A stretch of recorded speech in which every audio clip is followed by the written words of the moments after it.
اللهم صل على محمد وعلى آل محمد كما صليت على إبراهيم وعلى آل إبراهيم إنك حميد مجيد. اللهم بارك على محمد وعلى آل محمد كما باركت على إبراهيم وعلى آل إبراهيم إنك حميد مجيد. اللهم رب اشرح لي صدري ويسر لي أمري واحلل عقدة من لساني يفقهوا قولي. بسم اللہ الرحمن الرحیم. باب قولہ لیت کذا و کذا. یہیں سے ہے نا؟ یہ حدیث دیکھیے. حدثنا خالد بن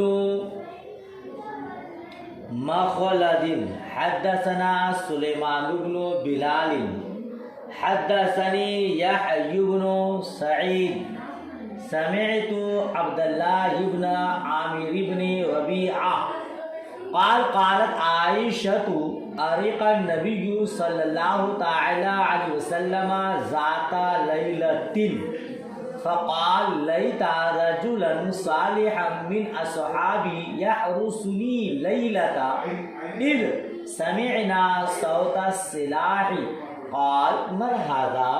قال سعد. یا رسول اللہ جئت احرسك. فنام النبي صلی اللہ تعالی علیہ وسلم حتى سمعنا غطيته. قال ابو عبد الله وقالت عائشة قال بلال الا لیت شعری هل ابیتن لیلۃ بواد وحولی اذ خیر وجلیل. فاخبرت النبی صلی اللہ تعالی علیہ وسلم. باب قولہ صلی اللہ تعالی علیہ وسلم لیت کذا و کذا. نبی صلی اللہ تعالی علیہ وسلم کا یہ ارشاد کاش اس طرح ہوتا، کاش اس طرح ہوتا. حدیث دیکھیے. باب کیا ہے؟ حضور نے ارشاد فرمایا کاش اس طرح ہوتا، کاش اس طرح ہوتا. امام بخاری علیہ رحمہ نے اپنی سند کے ساتھ روایت کیا ہے. ہمیں خالد ابن مخلد نے حدیث بیان کی. انہوں نے کہا ہمیں سلیمان بن بلال نے حدیث بیان کی. انہوں نے کہا مجھے یحییٰ بن سعید نے حدیث بیان کی. وہ بیان کرتے ہیں کہ میں نے حضرت عبداللہ بن عامر بن ربیعہ سے سنا. کیا سنا؟ وہ بیان کرتے ہیں کہ حضرت ماں عائشہ صدیقہ رضی اللہ تعالی عنہا نے بتایا کہ ایک رات نبی کریم صلی اللہ تعالی علیہ وسلم بیدار رہے. ایک رات نبی کریم صلی اللہ تعالی علیہ وسلم بیدار رہے. آپ نے فرمایا کاش کوئی نیک مرد میرے اصحاب میں سے ہوتا، کاش کوئی نیک مرد میرے اصحاب میں سے ہوتا اور اس رات میری حفاظت کرتا. یحرسنی لیلۃ، اس رات میری حفاظت کرتا. اس وقت ہم نے ہتھیار کی آواز سنی. اذ سمعنا صوت السلاح، کہ اچانک، اس کا معنی ہوتا ہے اچانک، کہ اچانک ہم نے ہتھیار کی آواز سنی. ٹھیک ہے. قال من هذا، حضور نے ارشاد فرمایا یہ کون ہے؟ قال سعد یا رسول اللہ جئت احرسک. حضرت سعد نے عرض کیا سعد ہوں یا رسول اللہ. عرض کیا سعد ہوں یا رسول اللہ، میں آپ کی حفاظت کے لیے آیا ہوں، میں آپ کی حفاظت کے لیے آیا ہوں. فنام النبی صلی اللہ تعالی علیہ وسلم حتی سمعنا غطیتہ. پھر نبی کریم صلی اللہ تعالی علیہ وسلم سو گئے یہاں تک کہ ہم نے آپ کے خراٹوں کی آواز سنی. ٹھیک ہے. قال ابو عبداللہ وقالت عائشہ قال بلال. امام ابو عبداللہ یعنی امام بخاری علیہ رحمہ نے کہا حضرت ماں عائشہ صدیقہ رضی اللہ تعالی عنہا نے بتایا کہ حضرت بلال رضی اللہ تعالی عنہ نے کہا. کیا کہا؟ الا لیتا شعری هل ابیتن لیلتن. کاش میں جانتا کہ میں ایک رات مکہ کی وادی میں گزار سکوں گا اور میرے ارد گرد اذخر اور جلیل گھاس ہوگی. جلیل گھاس. فاخبرت النبی صلی اللہ تعالی وسلم تو میں نے نبی کریم صلی اللہ تعالی علیہ وسلم کو خبر دی. ترجمہ ہوا. ماشاءاللہ. باب کیا تھا؟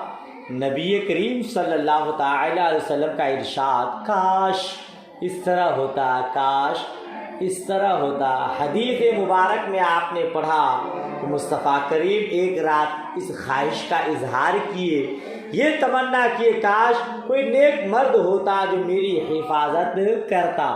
یہ ارادہ کرنا ہوا، خواہش کا اظہار کرنا ہوا، تمنا کرنا ہوا کہ رب العزت نے آپ کی حفاظت کے لیے حضرت سعد کو بھیج دیا اور آپ تشریف لائے. اس طرح کی احادیث دوسری احادیث کی کتابوں میں بھی موجود ہے. امام ترمذی علیہ رحمہ نے اپنی سند کے ساتھ حضرت ماں عائشہ صدیقہ رضی اللہ تعالی عنہا سے روایت کیا ہے کہ نبی کریم صلی اللہ تعالی علیہ وسلم کی حفاظت کی جاتی تھی. حضور کی حفاظت، یہاں تک کہ یہ آیت کریمہ نازل ہوئی واللہ یعصمک من الناس. یہ آیت نازل ہوئی واللہ یعصمک من الناس، سورہ مائدہ آیت نمبر 67. اللہ آپ کو لوگوں کی شر سے محفوظ رکھے گا. اللہ آپ کو لوگوں سے محفوظ رکھے گا یعنی لوگوں کے شر سے محفوظ رکھے گا. تو حضور کی حفاظت پہلے کی جاتی تھی، پھر یہ آیت نازل ہوئی، اس کے بعد آپ کی حفاظت کوئی دوسرا آدمی نہیں کرتا تھا. یہ آیت کب نازل ہوئی؟ یہ آیت کب نازل ہوئی؟ غزوہ حنین کے بعد، کیونکہ اس سے پہلے حضور کی حفاظت کی جاتی تھی. متعدد احادیث میں ہے کہ غزوہ بدر میں آپ کی حفاظت کی گئی، غزوہ احد میں آپ کی حفاظت کی گئی، غزوہ خندق میں آپ کی حفاظت کی گئی. اور جب آپ خیبر سے واپس ہو رہے تھے اور وادی قرا میں اور عمرۃ القضا میں سب میں آپ کی حفاظت کی گئی اور حنین میں آپ کی حفاظت کی گئی. حنین کے بعد یہ آیت نازل ہوئی واللہ یعصمک من الناس. اللہ آپ کو لوگوں کے شر سے محفوظ رکھے گا. بہت سے صحابہ کرام بڑے خوش نصیب مصطفیٰ کریم کی حفاظت کے لیے مامور رہے، لوگوں کی حفاظت بہت سارے صحابہ کرام مصطفیٰ کریم کی حفاظت کرتے رہے. انہی میں سے حضرت سعد بن معاذ بھی ہے جنہوں نے حضور کی حفاظت کی. تو اس طرح کی تمنا کرنا درست ہے اور لوگ تمنا کرتے ہیں. باب کے تحت ایک حدیث مکمل ہو گئی. اگلا باب تمنی القرآن والعلم، قرآن مجید اور علم کے حصول کی تمنا کرنے کا بیان. کیا ترجمہ ہوگا؟ قرآن مجید اور علم کے حصول کی تمنا کرنے کا بیان. بہت اچھی بات ہے قرآن مجید کا حافظ قرآن بن جائیں اور علم نافع حاصل ہو، اس کی تمنا کرنا بہت اچھی بات ہے، خیر کی تمنا کرنا اچھی بات ہے نا۔ باب کے تحت حدیث دیکھیے، حدثنا عثمان بن ابی شیبہ حدثنا جریر عن الاعمش عن ابی صالح عن ابی ہریرہ قال قال رسول اللہ صلی اللہ تعالی وسلم لا تحاسد الا فی اثنتین رجل آتاہ اللہ القرآن فہو یتلوہ آناء اللیل والنہار یقول لو اوتیت مثل ما اوتی ھذا لفعلت کما یفعل ورجل آتاہ اللہ مالا ينفقه في حقه فيقول لو أوتيت مثل ما أوتي لفعلت كما يفعل۔ حضرت ابو ہریرہ رضی اللہ تعالی عنہ کا بیان ہے، وہ فرماتے ہیں کہ رسول پاک صلی اللہ تعالی علیہ وسلم نے ارشاد فرمایا، حسد صرف دو شخصوں میں ہے، حسد صرف دو شخصوں میں، دو آدمیوں میں ہے۔ ایک وہ مرد جس کو اللہ تعالیٰ نے قرآن پاک کا علم عطا فرمایا، ایک وہ مرد جس کو اللہ تعالیٰ نے قرآن پاک کا علم عطا فرمایا تو وہ رات اور دن کی ساعات میں قرآن مجید کی تلاوت کرتا ہے، تو وہ رات اور دن کی ساعات میں قرآن مجید کی تلاوت کرتا ہے۔ ایک آدمی ہے، اللہ عز و جل نے اس کو قرآن پاک کا علم عطا فرمایا، قرآن پاک کا قاری بنایا، وہ رات دن قرآن پاک کی تلاوت کرتا رہتا ہے۔ اب اس آدمی پر آدمی دوسرا رشک کر سکتا ہے نا۔ پڑوس میں ایک آدمی ہے، وہ قرآن پاک کا حافظ ہے، قرآن پاک کا قاری ہے، رات دن قرآن پاک کی تلاوت کرتا رہتا ہے، تو دوسرا آدمی کیا کہے گا، کاش مجھے بھی اسی کی طرح دی جاتی، کاش مجھے بھی اسی کی طرح دی جاتی تو میں بھی ضرور اسی طرح کرتا جس طرح یہ کر رہا ہے۔ نہیں ترجمہ سمجھ میں آ رہا ہے؟ ایک آدمی ہے قرآن پاک رات دن تلاوت کرتا رہتا ہے، اب اس کا پڑوسی کیا کہہ رہا ہے، لو اوتیت مثل ما اوتی ھذا لفعلت کما یفعل، کہ کاش مجھے بھی اس طرح دی جاتی تو میں بھی ضرور اسی طرح کرتا جس طرح یہ کر رہا ہے۔ اور ایک وہ مرد جس کو اللہ تعالیٰ نے مال دیا، جس کو وہ راہ حق میں خرچ کرتا ہے۔ ایک دوسرا آدمی کون ہے، جس کو اللہ تعالیٰ نے مال دیا تو وہ اپنے مال کو راہ حق میں خرچ کرتا ہے۔ اب اس کا پڑوسی کیا کہہ رہا ہے، کاش مجھے بھی اسی کی طرح دیا جاتا تو میں بھی ضرور اسی طرح کرتا جس طرح وہ کر رہا ہے۔ آدمی کو مال دیا، دولت دیا، وہ اپنی دولت راہ حق میں خرچ کرتا ہے، مدرسوں کی امداد کرتا ہے، مساجد کی تعمیر کیا کرتا ہے، غریبوں کی امداد کرتا ہے۔ اب پڑوسی اس کو دیکھ کر کہہ رہا، کاش مجھے بھی مولا رب تعالیٰ دولت دیتا تو میں بھی اسی طرح کرتا جس طرح وہ کر رہا ہے، میں بھی غریبوں کی مدد کرتا، فقیروں کو کھانا کھلاتا، بیواؤں کی مدد کرتا، یتیموں کی مدد کرتا، ایسا کار خیر میں بھی انجام دیتا۔ تو قرآن پاک کی تمنا اور علم کی تمنا۔ حدثنا قتیبۃ حدثنا جریر بہذا، کہتے ہیں ہمیں قتیبہ نے حدیث بیان کی،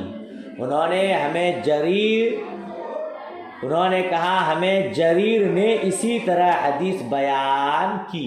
اس سے پہلے بھی آپ اس طرح کی حدیث پڑھ چکے ہیں، ایک ہے حسد اور ایک ہے رشک جس کو غیبتہ کہتے ہیں، پڑھے نا آپ لوگ اس طرح حدیث مبارک۔ حسد اور غیبتہ رشک میں فرق ہے. یہاں حدیث مبارک میں لفظ آیا لا تحاسد، کوئی حسد نہیں کرتا مگر دو آدمی میں. آپ جانتے ہیں کہ حسد بہت بری چیز ہے، مذموم شے ہے. حسد انسان کی نیکیوں کو یوں کھا جاتا ہے جس طرح آگ لکڑیوں کو کھا جاتی ہے. تو حسد اچھی چیز نہیں ہے، مگر یہاں آیا کہ دو شخصوں میں حسد کی جاتی ہے. تو یہاں حسد کا معنی ہوگا رشک. رشک کا معنی کیا ہے؟ حسد کا معنی کیا ہے؟ رشک کا معنی ہے کہ انسان کسی دوسرے شخص میں کوئی نعمت دیکھ کر یہ تمنا کرے کہ اس شخص کے پاس جو نعمت ہے وہ رہے، اسی طرح نعمت مجھے بھی اللہ تعالی عطا فرما دے. یہ ہے رشک. اور حسد کا معنی ہے کہ کسی شخص میں کوئی نعمت دیکھ کر کوئی انسان یہ تمنا کرے کہ اس شخص سے یہ نعمت ختم ہو جائے اور وہ نعمت بھلے مجھے ملے یا نہ ملے. دوسرے کی نعمت، دوسرے کی دولت، دوسرے کی عزت ختم ہو جائے. یہ ہے حسد. ٹھیک ہے نا؟ تو حدیث مبارک میں جو حسد ہے، اس حسد کا معنی رشک ہے. متقدمین علماء نے کہا کہ اس حدیث مبارک میں حسد رشک کے معنی میں ہے، اور رشک کرنا ممدوح چیز ہے، اچھی چیز ہے، محمود چیز ہے نا؟ ہم بھی کہتے ہیں کہ کاش ہم بھی اچھے عالم دین ہوتے، لوگوں کی رشد و ہدایت کا کام انجام دے پاتے. تمنا اچھی چیز ہے. اگلا باب دیکھیے، باب ما یکرہ من التمنی، مکروہ تمنا کا بیان. مکروہ تمنا کا، ناپسندیدہ چیز کی تمنا کرنا ناپسند ہے. جی اچھی چیز کی تمنا اچھی چیز ہے، اچھی بات ہے، اور غلط چیزوں کی تمنا کرنا غلط ہے.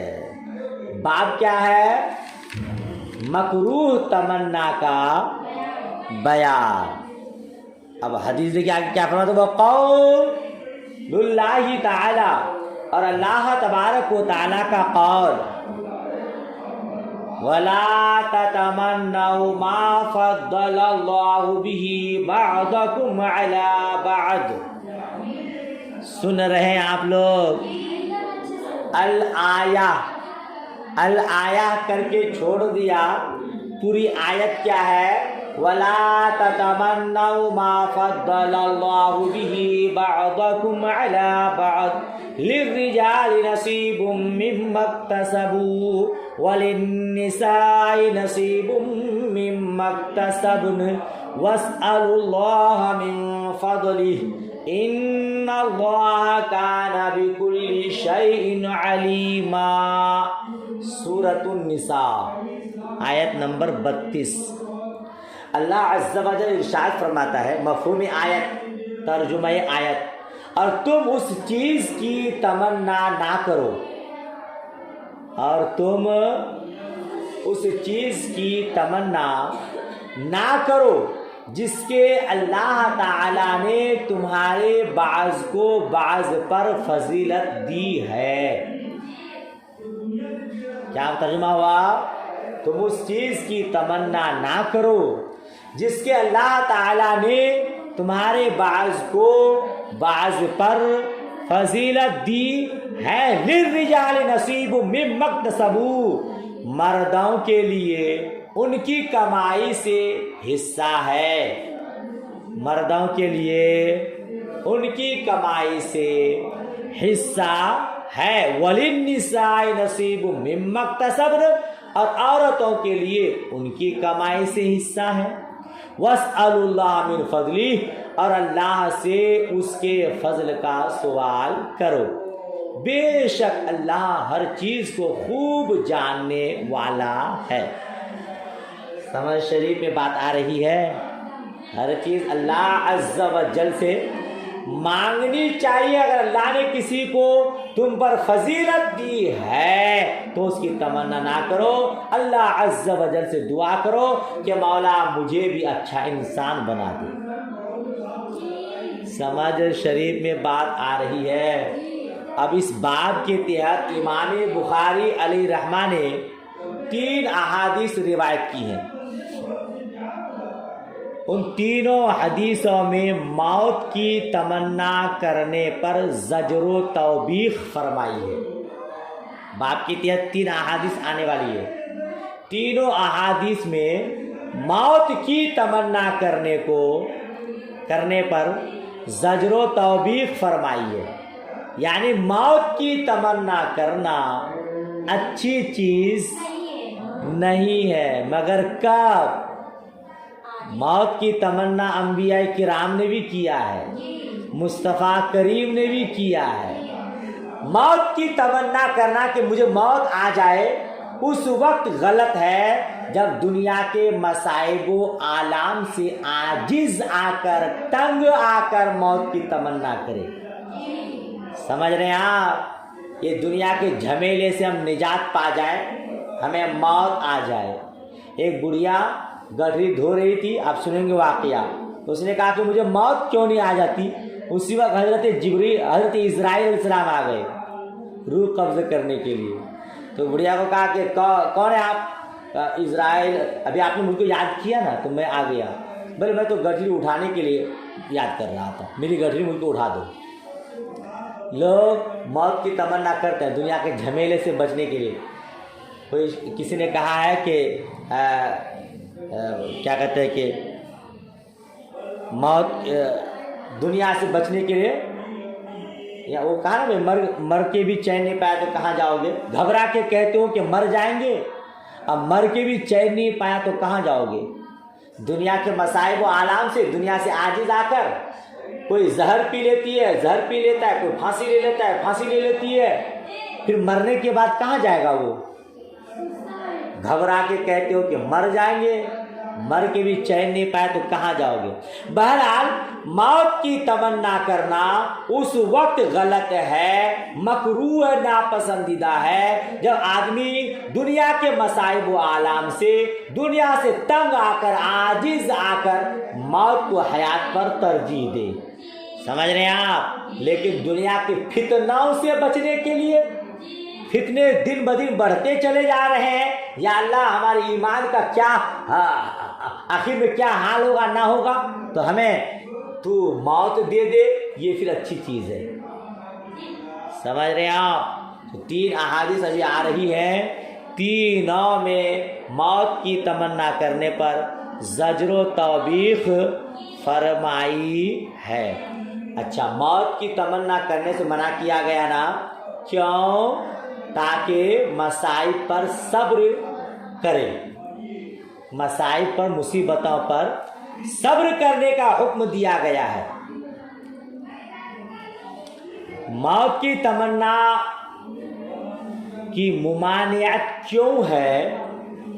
امام بخاری علیہ رحمہ نے اسی بخاری شریف میں اپنی سند کے ساتھ حضرت انس بن مالک رضی اللہ تعالی عنہ سے روایت کیا ہے. نبی صلی اللہ تعالی وسلم نے فرمایا, تم میں سے کوئی شخص اس تکلیف کی وجہ سے موت کی تمنا نہ کرے جو تکلیف اسے پہنچی ہے. تو اگر موت کی تمنا کرنے والا ہو تو اسے چاہیے کہ یہ کہے, اے اللہ مجھے اس وقت تک زندہ رکھ جب تک زندگی میرے لیے بہتر ہے. کیا تمنا کرنا چاہیے؟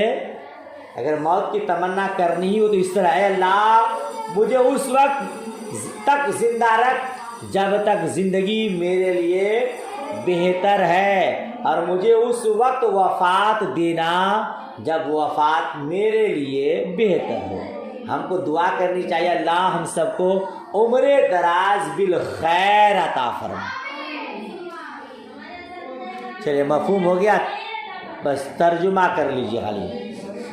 حدیث دیکھیے آگے. حدثنا حسن بن الربيع قال حدثنا ابو الاحوص عن عاصم عن نضر بن انس قال انس بن مالك لولا اني سمعت النبي صلى الله تعالى عليه وسلم يقول لا تتمنوا الموت لا تمنيت.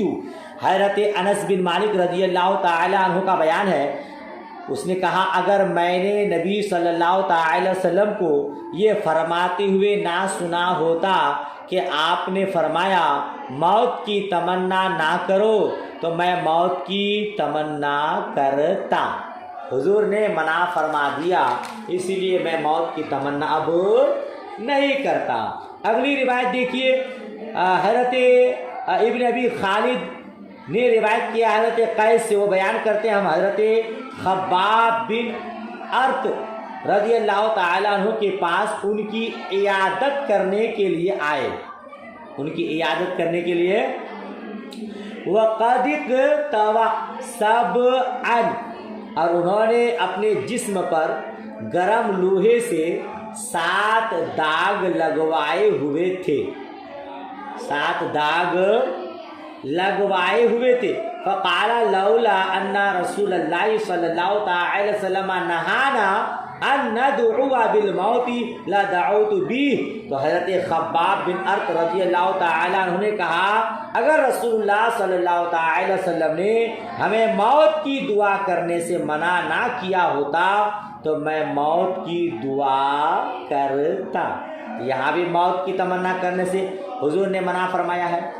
ٹائم کم ہے. اگلی روایت دیکھیے. ان ابی ہریرہ حضرت ابو ہریرہ رضی اللہ تعالی عنہ سے روایت ان رسول اللہ صلی اللہ تعالی وسلم قال لا تتمنى احدكم الموت اما محسنا فلعله يزداد واما مسيئا فلعله يستعتب.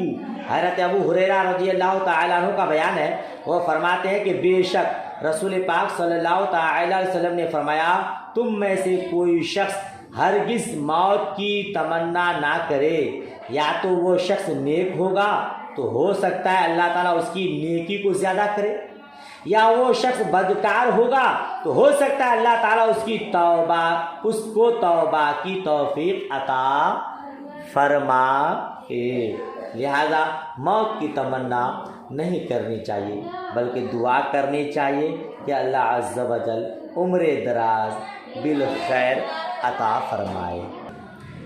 موت کی تمنا ممنوع کیوں ہے, اس کی حکمت کیا ہے کہ موت کی تمنا کرنے سے منع فرمایا؟ چونکہ جب انسان موت آنے سے پہلے موت کی تمنا کرے گا تو وہ گویا اللہ تعالیٰ پر اعتراض کر رہا ہے, اللہ تعالیٰ کی تقدیر کو ناپسند کر رہا ہے. اگرچہ زندگی کی مدت میں نہ اضافہ ہو سکتا ہے نہ کمی ہو سکتی ہے, تو بے شک موت کی تمنا کرنا نہ موت کے اضافہ میں مؤثر ہے نہ موت کی کمی میں مؤثر ہے نا, کیونکہ یہ امر غیب ہے. لہذا موت کی تمنا دنیا کے مصائب و آلام سے پریشان ہو کر کے کرنا ممنوع ہے. ہاں, دنیا کے فتنوں سے بچنے کے لیے تمنا کرنا یہ اچھی بات ہے. انبیاء کرام نے بھی موت کی تمنا کیا ہے. علماء بیان فرماتے ہیں حضرت عمر رضی اللہ تعالیٰ عنہ نے موت کی دعا کی. حضرت عمر بن عبدالعزیز رضی اللہ تعالیٰ عنہ نے موت کی دعا کی, اور ان دعاؤں سے مراد یہ ہمیں ان صالحین کے درجات کے ساتھ ملا دے. بس یہ دعا ہے, موت کی تمنا نہیں. حضور نے بھی کہا تھا مجھے رفیق اعلیٰ سے ملا دے. تو اس وجہ سے پہلے بتا چکا کہ دنیا کی مصیبتوں سے عاجز آ کر تمنا کرنا یہ غلط ہے, اور فتنوں سے بچنے کے لیے دعا کرنا یہ اچھی چیز ہے. چلیے ٹائم ختم ہوا. دعائے خیر میں یاد. اللہ حافظ.